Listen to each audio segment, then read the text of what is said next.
വടക്കഞ്ചേരി പട്ടണത്തിൽ ഗതാഗത പരിഷ്കരണത്തിന് തുടക്കമായി. ടൗണിലെ ഗതാഗത കുരുക്കിന് പരിഹാരം കാണുന്നതിനാണ് ആദ്യഘട്ടത്തിൽ പരിഷ്കരണം നടപ്പിലാക്കുന്നത്.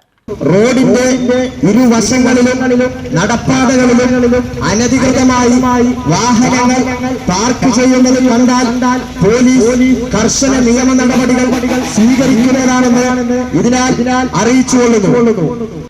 ഗതാഗത പരിഷ്കരണത്തിന്റെ ഭാഗമായി ടൗണിൽ അനൗൺസ്മെന്റ് വാഹനം പ്രചരണം നടത്തി. ചെറുപുഷ്പം സ്കൂൾ പരിസരം മുതൽ തങ്ക തിയേറ്റർ പരിസരം വരെയും മാർക്കറ്റ് റോഡിന്റെ വശങ്ങളിലും അനധികൃതമായി ദീർഘനേരം പാർക്ക് ചെയ്യുന്ന വാഹനങ്ങൾക്കുമെതിരെ വടക്കഞ്ചേരി പോലീസ് കർശന നടപടി സ്വീകരിക്കുന്നുണ്ട്.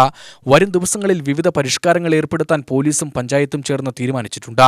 വഴിയോരത്തെ യാത്രക്കാർക്കും മറ്റ് സ്ഥാപനങ്ങൾക്കും ബുദ്ധിമുട്ടുണ്ടാക്കുന്ന രീതിയിൽ വാഹനങ്ങളിലും ഉന്തുവണ്ടികളിലും കച്ചവടം നടത്തുന്നത് തടയും.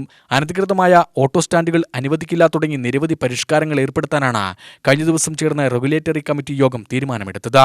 UTV news, Palakkad.